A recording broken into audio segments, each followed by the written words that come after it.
seperti yang aku udah mention tadi, di sore hari ini aku tidak sendiri karena aku sudah bersama dengan teman-teman dari Universitas Internasional Bandar, basically ya. Di sore hari ini mereka datang di Pro 2. Kira-kira apakah obrolan kita di sore hari ini? Aku udah dikasih tahu duluan, aku udah di briefing sama mereka kalau kita bakal membahas mengenai perlindungan hukum untuk pinjaman online ya. Jadi memang banyak banget nih di antara kamu nih teman Pro 2 yang mungkin masih menggunakan pinjaman online yang mungkin merasa dirugikan. Dan seperti apakah perlindungan hukumnya? Bakalan kenalan dulu dengan teman-teman dari UIB. Ada siapa aja di sore hari ini? Selamat sore. Sore, saya dengan Meta. Terus? Selamat sore, saya dengan Septia. Selamat sore, saya dengan Natalia. Selamat sore, saya dengan Eko. Oke, ada Meta, ada Septi, kemudian juga ada Nata dan juga ada Eko di sore hari ini ya. Mereka berempat bakal membahas mengenai perlindungan hukum untuk pinjaman online ya. By the way, this is the first time kalian ke studio radio atau gimana? Benar, baru pertama kali. How you feel guys? Lumayan deg-degan sih. Excited, nervous, Iya. nervous tapi semangat ya. Iya, Semangat. Karena kita bakalan ngebahas mengenai perlindungan hukum untuk pinjaman online kurang lebih selama 1 jam ke depan bersama dengan mereka berempat. Jadi buat sahabat kalian juga yang mungkin pengen tanya-tanya juga boleh ya, pengen sharing barangkali bersama dengan mereka di sore hari ini di 0811955502. Yang pertama sekali mengenai pinjaman online, mungkin banyak banget nih di antara teman-teman Pro 2 yang masih gak tahu nih pinjaman online itu seperti apa sih? Apakah pinjam dengan teman melalui Instagram DM itu juga disebut dengan pinjaman online atau seperti apa? Siapa yang mau jelasin? Saya. Oke. Jadi secara umum saya akan menjelaskan terkait dengan pinjaman online. Jadi pinjaman online atau yang sering kita sebut dengan pinjol itu merupakan suatu pinjaman yang dilakukan secara online. Oke. Nah, baik itu melalui aplikasi atau melalui suatu website tertentu dengan tanpa menyertakan jaminan. Jadi tidak perlu adanya suatu jaminan. Nah, dengan kata lain transaksi ini juga berlangsung tanpa harus bertemu secara tatap muka atau secara langsung bertemu tidak perlu. Gitu. Nah, pinjaman online ini muncul dikarenakan adanya kemajuan teknologi. Kita kan tahu nih sekarang kemajuan teknologi semakin canggih dan dia berkembang di segala bidang, termasuk juga di bidang pelayanan jasa keuangan. Nah, dikarenakan juga kehidupan kita sehari-hari juga membutuhkan keuangan yang sangat mempengaruhi kehidupan kita. Jadi dari sini munculnya suatu platform yang disebut dengan pinjaman online, gitu ya. Jadi semakin hari kita membutuhkan sebuah keuangan, jadinya banyak orang nih, apalagi pinjaman online tersebut memunculkan suatu tindakan ataupun perbuatan yang bisa melawan hukum. Nah, yang disebut adalah pinjaman online ilegal. Begitu. Nah, dari data yang kami peroleh, bahwasannya di tahun 2020 di bulan Maret tepatnya ya, masih terdapat 508 pinjol online ilegal yang belum terdaftar di OJK. Oke. Jadi memang artinya perkembangan ini tuh udah terjadi seperti itu ya. Betul. Jadi memang terbukti dari banyaknya pinjaman online secara ilegal, berarti memang banyak banget nih perkembangan daripada pinjaman online itu sendiri ya. Betul. Artinya memang ini bukan baru-baru saja terjadi ya. Belum. Oke, jadi memang ini sudah banyak banget karena memang itu tadi kebutuhan kita ya. Iya. Sometimes we need dalam kebutuhan aja misal seperti itu ya, yang butuh keuangan seperti itu hingga akhirnya memunculkan kesempatan dengan adanya pinjaman online ini sendiri. Kurang lebih seperti itu ya. Oke, lanjut. Oke, kalau gitu kita ada beberapa contoh nih, kita dapat memberikan beberapa contoh. Oke, baik, kali ini berbicara mengenai pinjaman online, tentu saja kita sudah tidak asing bagi kita semua ya. Karena sudah banyak juga kasus yang terjadi saat ini. Di mana salah satu contoh kasus yang kami ambil ini dari pemberitaan iNews ID. Jadi pada kasus ini dialami oleh seorang karyawati, di mana karyawati ini meminjam uang melalui suatu aplikasi pinjol sebesar 700.000. Di mana dalam pinjaman online ini si karyawati itu diharuskan membayar sebanyak 1 juta dengan tenor dengan jangka waktu itu selama 10 hari.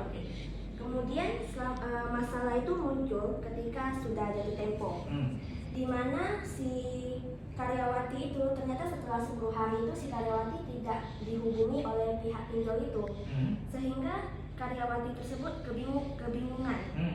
Dia tuh harus membayar tagihan itu kemana, bagaimana, karena juga tidak diajarin oleh orang pinjol itu sebelumnya. Jadi karena karyawati itu merasa kebingungan, jadi si karyawati itu membiarkan begitu saja. Jadi si karyawati itu tidak membayar karena dia juga tidak tahu mau bayar kemana lagi. Oh ya udahlah gitu ya, karena nggak Iya, diganti juga iya. nih, udahlah biarin aja Iya, gitu ya. jadi dia biarin aja kayak gitu. Hmm. Terus masalahnya itu muncul setelah 1 bulan. Jadi tiba-tiba si karyawati itu mendapat pesan di WhatsApp dan pesan itu berisi sebuah tagihan kepada si karyawati itu sebesar 3.632.000, bukan lagi sebanyak 1 juta seperti yang diperjanjikan sebelumnya. Seperti di awal ya. Iya, jadi karena karyawati tersebut merasa bingung dan kaget kenapa tagihannya jadi sebesar itu. Jadi karyawati tersebut menolak untuk membayar. Dia tidak ingin membayar tagihan yang seharusnya tidak dia bayarkan. Jadi karena penolakan tersebut, akhirnya masalah ini jadinya panjang. Jadi pihak pinjol itu tidak hanya melakukan penagihan, namun juga melakukan sebuah ancaman dan teror kepada si karyawati. Wah, ini kayaknya udah beberapa kali juga terjadi gitu ya kasusnya ya. Iya. Yang sama seperti dia, yang viral dimarah-marahi, kemudian diancam bakalan beginiin dan lain sebagainya seperti itu. Kurang lebih seperti ini yang terjadi di karyawati Ini ya. banyak sekali kasusnya seperti itu. Terus? Jadi mereka itu meneror dengan cara membuat gambar semacam pamflet gitu yang menerangkan bahwa karyawati tersebut termasuk ke dalam DPO, daftar pencarian orang penipuan online. Wah, jadi gambar itu lengkap dengan wajah si karyawati, serta alamat, serta nomor ponselnya. Selain juga gambar tersebut disebarkan kepada orang-orang yang berada di kontak karyawati tersebut. Jadi orang-orang yang tidak ikut pinjol jadi terseret ke kasus tersebut, juga ikut-ikutan terteror oleh si pinjol tersebut. Exactly, kayaknya aku pernah kedapatan dapat chat gitu kayaknya atas nama ini tolong dikasih tahu kalau dia itu telah minjam uang kurang lebih seperti itu kejadiannya ya. Padahal itu kayak bukan kita yang pinjam, karena kita ada berada di kontak tersebut, jadinya kita ikutan terteror. Jadi itu kan juga menjadi merugikan kita karena kita kan nggak ada ikutan pinjol, gitu kan? Jadi ikutan terteror. Namun Kepala Satgas Waspada Investasi atau biasa disingkat SWI, Otoritas Jasa Keuangan, Bapak Tongam L. Tobing mengatakan jika ada pihak-pihak yang terjerat pinjol ilegal itu, jadi jika ada pihak-pihak yang terjebak pinjol ilegal itu mereka tidak perlu membayarkan. Jadi kalau ditagih mereka nggak usah bayar, mereka cukup langsung lapor saja ke kantor polisi. Nah, jadi polisi pasti akan memberikan perlindungan karena kan itu ilegal ya. Jadi karena ilegal itu secara perdata pun pinjol tidak memenuhi syarat sahnya perjanjian. Seperti dalam pasal 1321 KUH Perdata dikatakan bahwa tiada sepakat yang sah jika sepakat itu diberikan karena kehilafan atau diperoleh dengan paksaan atau penipuan. Jadi sudah jelas bahwa kasus pinjol ilegal itu tidak sah karena di dalamnya itu terkandung unsur penipuan, juga paksaan untuk membayar tidak sesuai dengan nominal yang sudah diperjanjikan di awal.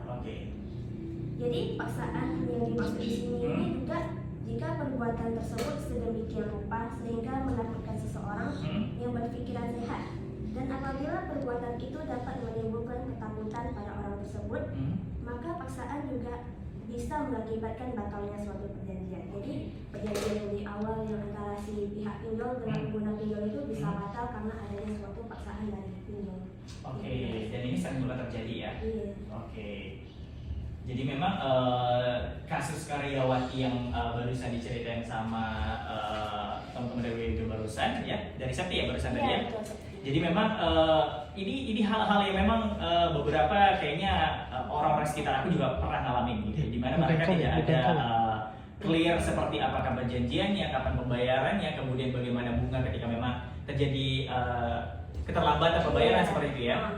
Dan ini bisa mengakibatkan yang namanya penipuan tadi seperti itu ya. Sehingga memang perjanjian di awal itu bisa dikatakan tidak sah, sehingga memang ini bisa disebut sebagai pinjaman online secara ilegal gitu ya. Lagi lanjut, siapa lagi? Ada Eko yang mau menjelaskan tentang apa nih? Perlindungan hukum terhadap pengguna jasa pinjaman online ilegal di Indonesia. Hingga tahun 2016 belum ada peraturan khusus yang mengatur pinjaman online. Oleh karena itu, saat itu OJK menerbitkan peraturan Otoritas Jasa Keuangan nomor 77/2016 POJK titik 01/2016 tentang pelayanan pinjaman meminjam uang berbasis teknologi informasi. Secara terminologi, OJK memberikan terminologi terkait pinjaman online sebagai berikut. Itu pelayanan pinjaman meminjam uang berbasis teknologi informasi adalah penyelenggaraan layanan jasa keuangan untuk mempertemukan pemberian pinjaman dengan menerima pinjaman dalam rangka melakukan perjanjian pinjaman meminjam dalam mata uang rupiah secara langsung melalui sistem elektronik dengan menggunakan jaringan internet. Selanjutnya itu mengenai perihal tersebut. POJK nomor 7/PJOK 01/2016 tentang pelayanan pinjaman meminjam uang berbasis teknologi informasi atau diperpendek dengan LPMUBTI. Dalam hal ini memang mengatur terkait dengan penggunaan jasa pinjaman online di Indonesia.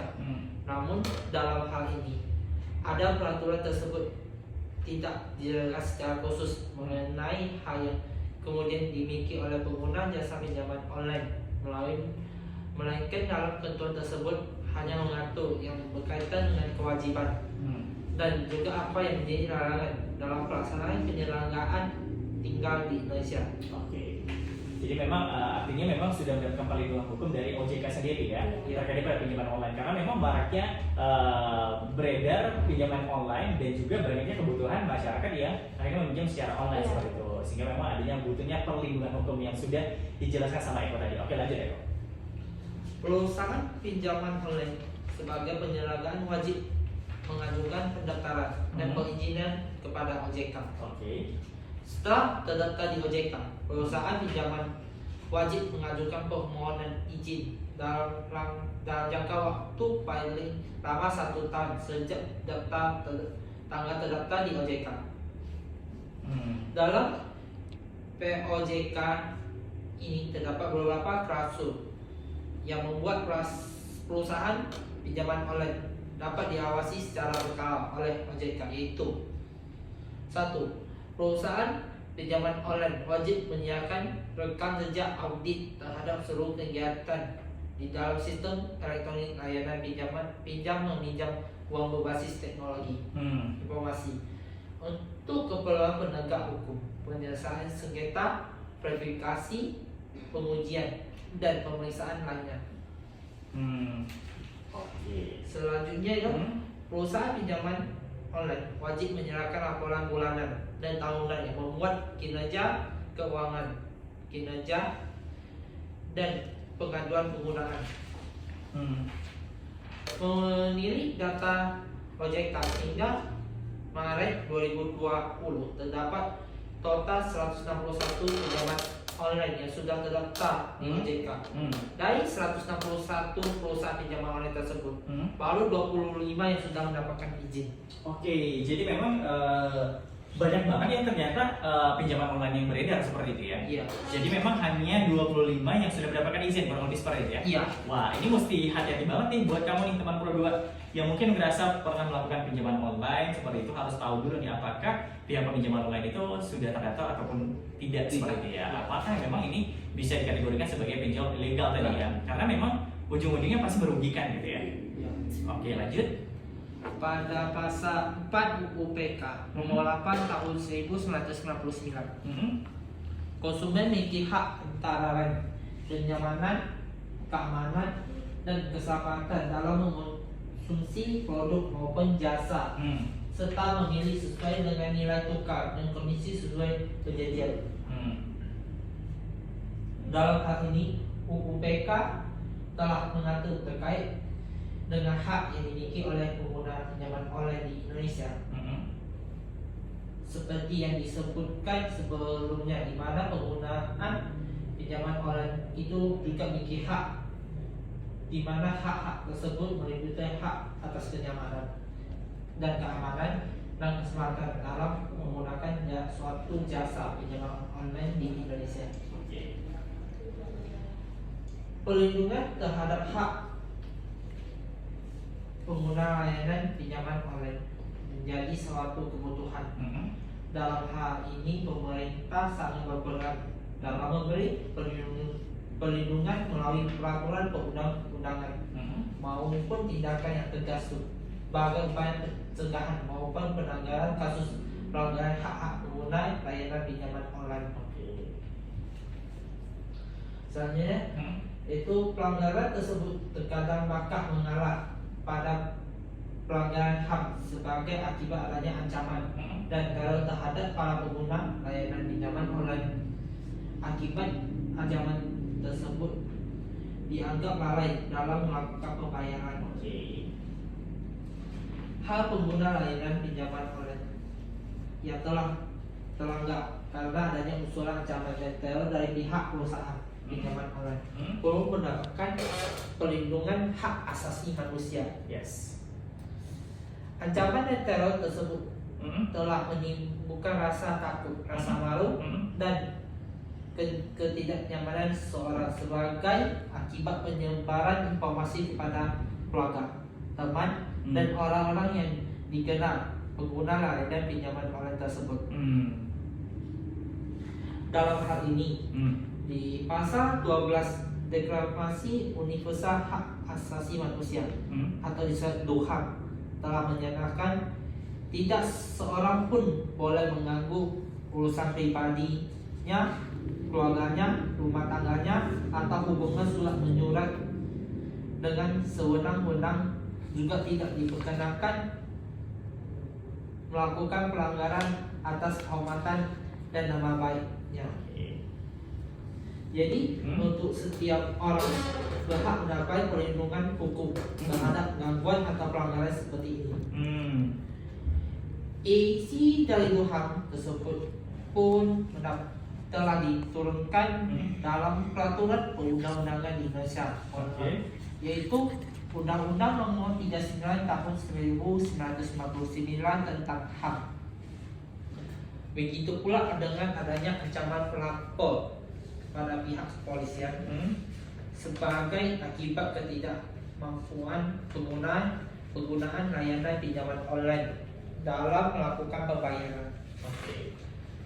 Dan ada juga dalam disebut dalam Undang-Undang Pasal 19 Ayat 2 Nomor 39 Tahun 1999 tentang HAM telah mengungkapkan tidak seorang pun atas putusan pengadilan boleh dipidana, penjara atau kurungan terhadap atas alasan tidak kemampuan untuk memenuhi suatu kewajiban dalam perjanjian utang piutang. Isi dari pasal tersebut adalah berarti bahwa ketidakmampuan membayar pinjaman tidak dapat dijadikan alasan dalam melakukan permintaan terhadap pengguna layanan pinjaman online. Dalam hal ini penegak hukum tidak dapat menjerat pengguna layanan sebagai debitur yang tidak mampu membayar pinjaman tersebut, mengingat permasalahan tersebut termasuk kategori perjanjian utang piutang, sehingga bukan ranah pidana melainkan dalam ranah perdata. Apabila aparat penegak hukum tetap memberikan sanksi pidana pada debitur, maka tindakan tersebut melakukan pelanggaran terhadap undang-undang. Jadi memang itu kurang lebih beberapa framework hukum yang memang perlu diketahui nih buat siapapun yang mungkin pernah melakukan pinjaman secara online, yang mungkin butuh perlindungan hukum ya. Apakah benar pinjaman online itu prosedurnya sesuai tidak dengan hukum, kurang lebih seperti ini dijelaskan oleh pemirsa tadi ya. Nah ini juga ada materi berikutnya. Ini kira-kira materi tentang apa ini? Masih sama kayak tadi. Masih perlindungan hukum ya. Tapi boleh break sejenak, boleh ya? Biar tarik nafas dulu, bisa istirahat sejenak. Buat teman berdua juga yang pengen tanya-tanya juga boleh di 081169155502. Kita akan segera kembali, tetap di Numpang Nampang. Give one with Heartbreak Anniversary 105,5 FM Produk Batam, suara kreativitas. Sebenarnya thank you buat kamu masih dengan Produk FM di sore hari ini, masih bersama dengan aku di Numpang Nampang bersama dengan teman-teman dari Universitas Internasional Batam. Hai. Halo. No one here? Masih ada kan? Masih ada Meta, masih ada Setia, ada Eko dan juga Nata di sore hari ini. Nah, mungkin berikutnya materi terkait daripada perlindungan hukum terhadap pinjaman online mungkin bakal di present sama siapa? Sama saya. Oke, silakan Nata. Iya, jadi kalau untuk pelaku bisnis yang menyalahkan hak penggunanya itu bisa dikenakan sanksi. Dan pada dasarnya hubungan antara pelanggan dan pelaku usaha itu merupakan hubungan peraturan keperdataan. Nah, tapi dalam UPK berlaku dalam pidana bagi pelanggar kebebasan konsumen, dan ini tertuang dalam UPK pada pasal 45 ayat 3. Dan pada pasal 45 ayat 3 itu ada penyelesaian di luar pengadilan sebagaimana dimaksud pada ayat 2, tidak menghilangkan tanggung jawab pidana sebagaimana diatur dalam undang-undang. Dan dalam UU ITE juga memiliki kebijakan. Dan ini sebagai upaya perlindungan hukum pengguna layanan pinjol, yang mana terdapat pada pasal 26 ayat 1 dan 2, di mana dalam pasal 1 terkait dengan penggunaan data pribadi seseorang, dan dalam penggunaannya harus berdasarkan persetujuan pihak yang berkepentingan terhadap data tersebut. Pada pasal 2 juga menegaskan pelanggaran yang dilakukan pada ayat 1, dan maka pihak yang dirugikan yang dimaksud pada dan dapat mengajukan gugatan terhadap kerugian yang diterimanya atas perbuatan yang dimaksud pada ayat 1 tersebut. Kemudian pada pasal 45 ayat 3 UU ITE, yang mana dalam pasal ini berkaitan dengan perlindungan pengguna layanan pinjol. Dan dalam hal ini pelaku yang memenuhi unsur dalam pasal ini yang mana telah tanpa hak dan disengaja mendistribusikan data milik pengguna, yang mana perbuatan tersebut juga termasuk dalam pasal 27 ayat 3. Dan pada tahun ini, tahun 2022, Presiden Joko Widodo juga sudah mengesahkan UU nomor 27 tahun 2022 ini tentang perlindungan data pribadi atau UU PDP, dan undang-undang yang ditandatangani Bapak Presiden kita Pak Jokowi pada tanggal 17 Oktober 2022 ini itu bertujuan untuk melindungi data pribadi masyarakat yang dikelola oleh penyelenggara sistem elektronik, dan ini sudah disahkan. Dan UU perlindungan data pribadi juga diharapkan masyarakat lebih bisa merasa aman dan terlindungi dari penyalahgunaan data pribadi. Dan oleh pihak yang tidak bertanggung jawab karena kurangnya pengetahuan pada masyarakat. Dan ini mengenai mekanisme pinjaman online dan hak-hak yang dimiliki oleh pengguna layanan pinjaman online, ini menjadi salah satu penyebab perlunya perlindungan terhadap data pribadi. Dan hal inilah yang menyebabkan dari segi penyedia jasa layanan juga masih dimungkinkan untuk melanggar hak-hak konsumen oleh karena penindakan atau pelanggaran hak konsumen yang masih belum optimal dilakukan. Dan kondisi ini masih menjadi dilema tersendiri karena pihak regulator yang diberikan tugas sebagai pengatur serta pengawas masih menemui kesulitan untuk mengantisipasi terhadap pelanggaran hak konsumen, khususnya untuk melakukan tindakan pencegahan maupun penegakan hukum. Dan akan tetapi udah disahkannya UU Perlindungan Data Pribadi ini juga bisa diharapkan untuk memberantas oknum-oknum yang tidak bertanggung jawab dan dapat merugikan konsumen. Betul sekali. Jadi memang banyak banget ya pihak-pihak yang dirugikan dengan adanya pinjaman online, terutama mereka yang secara ilegal seperti itu ya. Karena memang secara tidak langsung apa yang mereka lakukan itu adalah sebuah penipuan seperti itu. Dan itu sering banget terjadi ya. Seperti memang tadi di awal tadi dijelaskan bahwa memang banyak banget kasus-kasus yang sudah terjadi ya. Kasus-kasus bermasalah terhadap pinjaman online seperti itu. Nah, tadi juga di awal Meta juga udah sempat sampaikan ya di bahwa memang ada yang namanya bentuk teror, kemudian ancaman dengan menyebarkan pamflet-pamflet seperti itu ya, foto yang berisi data seperti itu ya. Nah, bagaimana sih cara pihak pinjol ini bisa mengirimkan foto ke kontak yang ada di situ? Siapa yang bisa jawab?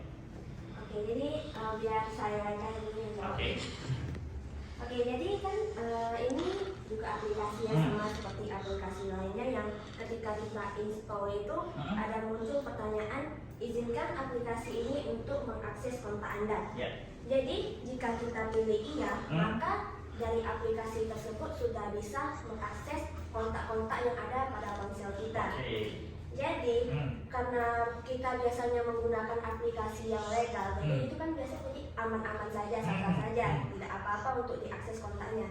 Tapi karena si aplikasi pinjol ini ilegal, inilah menjadi suatu masalah, sehingga para pihak-pihak yang tidak bertanggung jawab itu menggunakan suatu aplikasi tersebut yang mengakses kontak kita untuk menyebarkan data-data pribadi kita, untuk bertujuan untuk mengancam agar kita segera membayar seperti apa yang mereka tagihkan kepada kita. Oke, jadi memang pada saat kita melakukan pinjaman online di melalui aplikasi, di situ di awal sudah ada ya, kayak izinkan untuk akses kontak seperti itu ya, kontak Anda seperti itu ya. Jadi memang itu merupakan salah satu ya kalau kamu mengizinkan berarti memang itu adalah udah bisa diakses kontak. Artinya pihak pinjaman online bisa mengakses gitu ya. Oke, jadi memang kalau misalkan kamu bertanya kok bisa nih aku bisa di chat gitu ya dari pinjaman online ya, karena mungkin kontak kamu tuh ada di salah satu orang yang pinjaman online sepertinya. Oke, nah jadi memang itulah yang bisa menyebabkan mudahnya para pinjaman online ini bisa mengirimkan broadcast pesan gitu ya secara banyak, kemudian yaitu data-data kamu juga disampaikan seperti itu ya. Nah ini juga ada mengenai pinjaman online, ini pasti ada yang ketipu puluhan hingga ratusan juta. Kayaknya teman-teman aku juga pernah mengalami hal yang seperti ini gitu ya. Dan penasaran bagaimana kalau misalnya pihak pinjaman itu ilegal, itu ketangkap, apakah ada jaminan uang kita itu bakal dikembalikan dan apakah ada sanksi terhadap pihak pinjol tersebut? Ini siapa yang menjawab? Saya. Oke. Jadi gini, konsep penegakan itu kan tidak selalu memberikan sanksi dalam bentuk sanksi pidana. Nah, tapi juga mengedepankan pihak yang dirugikan agar dapat terlebih dahulu dipulihkan. Nah, dikembalikan dulu gitu kan. Nah, dalam hal ini apabila pelaku bisa mengakui dan memberikan ganti rugi sebesar kerugian yang dialami oleh si korban, maka pelaku bisa terhindar dari sanksi-sanksi yang akan dikenakan. Gitu. Jadi mengedepankan pengembalian kerugian gitu, yang dialami oleh si korban. Nah, sebaliknya jika langkah tersebut tidak dapat diselesaikan nih, jika tidak mau mengembalikan kerugian yang dialami oleh si korban, maka akan menggunakan jalur sanksi pidana sebagai langkah akhir. Oke, jadi memang kalau misalnya kamu merasa bahwa wah ini nggak betul nih ya, kayaknya perlu dilaporin ke polisi gitu ya, jadi udah laporin aja karena memang bisa jadi dengan laporin polisi bakal diusut seperti itu ya. Apakah ini beneran ilegal atau tidak, caranya seperti itu, dan kalau memang ini ilegal maka uang bisa dikembalikan seperti itu ya. Iya. Oke, jadi memang itu yang perlu buat kamu ketahui nih teman-teman gue ya. Kalau misalkan kamu pernah pinjaman online merasa ditipu, ada peluang uang itu bakal dikembalikan seperti itu ya. Nah kalau misalkan pihak pinjaman online itu tidak bisa mengembalikan, otomatis dia bakal kena pidana. Betul. Oke. Nah, apa sih yang menyebabkan pinjaman online itu ilegal? Itu susah banget untuk diberantas karena memang sampai saat ini meskipun begitu banyak kasus yang terjadi gitu ya, masih ada aja yang punya pinjaman online dan masih banyak juga di antara kita yang masih minjam tanpa tahu ini ilegal atau tidak seperti itu. Nah ini kenapa susah banget untuk diberantas sih? Siapa yang mau jawab? Saya. Oke. Jadi meski banyak yang dilakukan pemblokiran terhadap situs dan aplikasi pinjol ilegal ini, namun para pinjol akan segera membuat platform baru. Jadi yang pinjol tadi ilegal tadi itu bakal membuat aplikasi baru lagi untuk cari korban lagi. Dan jadi dari hari ini diblokir, maka besok paginya ya ada lagi yang baru gitu. Habis-habisnya. Udah sampai banyak banget kan ya yang ilegal. Nah itulah mengapa sangat sulit untuk memberantas pinjam-pinjam ilegal. Oke, jadi memang walaupun ada satu nih ketahuan pinjaman online secara ilegal kemudian dilakukan pemblokiran situsnya dan sebagainya, tapi kemungkinan dia untuk membuat aplikasi baru lagi itu ada seperti itu ya. Bahkan mungkin ada oknum-oknum baru seperti itu ya, yang bakal buat aplikasi baru seperti itu ya. Nah, kalau dari pandangan kalian sendiri nih ya, orang-orang yang cukup paham gitu dengan pinjaman online kemudian penegakan hukum, apakah karena memang hukumnya kurang berat atau gimana? Kalau dari pandangan logikanya kalian ya gitu secara umum gitu, bukan secara hukum. Iya, salah satunya juga peraturan juga belum memadai, belum ada peraturan secara khusus mengatur tentang pinjaman online ini deh. Nah, selain itu juga karena teknologi yang terlalu canggih. Nah, satunya diblokir, besoknya muncul lagi yang satu karena teknologi udah terlalu canggih. Jadi untuk menciptakan satu platform pinjaman online yang baru sangat mudah. Oke. Ya, itu. Sehingga memang ya itu tadi ya, yang perlu kita ketahui itu adalah dari kita sendiri nih ya. Kalau misalkan tahu nih banyak pengalaman pinjaman online ilegal, ya berarti kalau kita mau pinjam online ya harus tahu dulu nih ya, apakah ini sudah mendapatkan izin atau tidak, seperti atau legal atau tidak, seperti itu ya. Oke. Nah sebenarnya bagaimana nih biar kita tuh tahu bahwa memang pinjaman online ini tuh ilegal atau tidak? Atau sebenarnya memang banyak di antara teman-teman kita di luar sana yang pinjam online memang mereka nggak tahu gitu. Siapa yang mau jawab? Jadi memang karena memang banyak banget ya di luar sana, meskipun banyak kejadian gitu ya yang pinjaman online, tapi masih banyak nih yang masih mau melakukan pinjaman secara online. Nah, ini kenapa ya? Biasanya menjawab. Jadi masa itu di klarifikasi kan menjadi dua kelompok. Di mana yang pertama mereka tidak tahu itu ilegal. Dan yang kedua mereka tahu itu ilegal, tapi karena mendesak tetap menggunakan pinjaman online ilegal tersebut. Oke. Jadi mendengar mengenai ini. Oke, jadi memang karena mungkin mereka tahu ini ilegal, tapi masih mau pinjam seperti itu ya. Karena memang itu tadi ya, terdesak gitu ya. Orang ini mau pinjam kemana gitu ya? Mau gadai mungkin gak ada yang bisa digadai, mau minjam ke orang sekitar mungkin gak ada gitu, seperti itu ya. Jadi memang balik lagi gitu ya, bahwa memang kamu itu harus berhati-hati lagi untuk mencari pinjaman secara online. Nah, dari teman-teman sendiri, ini sebenarnya kalian tahu nggak sih bagaimana cara kita bisa ngecek kalau misalkan pinjaman online itu dia ilegal atau tidak? Adakah situs dari OJK-nya sendiri atau gimana? Kalau dari pengetahuan kalian, ada nggak? Ada yang bisa jawab nggak kira-kira? Dari legalitasnya kita bisa lihat. Dari legalitasnya. Nah, ini bisa dari situs OJK. Oke. Nah, jadi kalau setiap pinjaman online Yang terdaftar itu bakal ada izin dari OJK. Oke. Nah, karena OJK itu kan kalau misalnya suatu pinjaman online ingin mendaftarkan diri menjadi pinjaman online yang legal, mereka harus melalui 1 tahun nih untuk melengkapi perizinan yang mereka dapat peroleh. Gitu. Nah, kalau misalnya mereka tidak mendapatkan izin tersebut, berarti mereka tidak ilegal gitu. Nah, dari sana kalau misalnya dari suatu aplikasi tidak ada logo OJK, maka itu bisa dikategorikan sebagai pinjaman online yang ilegal. Oke. Nah, karena kan memang ya itu tadi ya, situs ini kan bisa dibuat dengan kecanggihan dan sebagainya. Mungkin bisa ditaruh logo OJK sendiri tanpa memang sebenarnya itu belum tentu legalitas seperti itu. Nah, kalau kita ngecek dari situs resminya itu ada nggak sebenarnya? Kalau situs resminya mungkin bisa dilacak melalui situs OJK. Oke. Nah, dari situs OJK mungkin mereka ada daftar bahwasanya pinjaman online ini legal ataupun ilegal. Nah, gitu ya. Seperti yang tadi saya bilang bahwa data yang kami peroleh itu masih banyak pinjaman online yang masih ilegal gitu, masih tidak memiliki izin dari OJK. Nah, gitu kita bisa memperolehnya dari situs OJK. Oke. Ada tambahan? Ada? Mau nambahin? Atau cukup jawaban dari Meta tadi? Sudah cukup sih. Cukup gitu ya. Jadi memang balik lagi nih sobat kreatif ya. Walaupun kamu terdesak dan sebagainya, balik lagi sih ya. Kalau memang kamu tahu ini suatu hal yang salah, ya udah jangan dilakuin karena memang ujungnya pasti bakal merugikan seperti itu ya. Iya benar. Walaupun terdesak kan ujungnya kita malah harus membayar lebih banyak. Lebih banyak lagi gitu ya. Bahkan kadang udah kita bayar malah nggak lunas karena tagihannya terus masuk terus. Wah, itu juga yang harus menjadi pelajaran gitu ya dari banyak orang. Oke, kita masih ada satu seksi lagi, kita break sejenak. Buat sahabat kreatif yang masih pengen bertanya dengan teman-teman dari Universitas Internasional Batam, kita membahas mengenai perlindungan hukum terhadap pada pinjaman online. Kamu bisa chat aku di 0811611550. Kita akan kembali di Numpang Napang. Proyek Batam Suara Kreativitas Tekilo buat kawasan yang Pro FM, dan masih di Numpang Napang spesial hari ini masih bersama dengan teman-teman dari Universitas Internasional Batam. Ada Meta, Septi, Eko dan juga Nathan sore hari ini. Last but not least, boleh kasih tahu aku di antara kalian bertiga, boleh siapa aja yang mau jawab nih, kira-kira saran yang bisa dikasih ya buat masyarakat kita di sana, buat teman-teman Pro 2 sana yang masih menggunakan jasa yang namanya pinjaman online. Siapa yang mau jawab? Saya. Oke, silakan. Nah, jadi berdasarkan kesimpulan yang sudah disampaikan tadi, ada saran nih yang dapat menjadikan rekomendasi kepada pihak-pihak terkait, yaitu perlu adanya koordinasi antara otoritas Jasa Keuangan atau OJK dengan Kementerian Komunikasi dan Informatika dalam melakukan sosialisasi mengenai pinjaman online.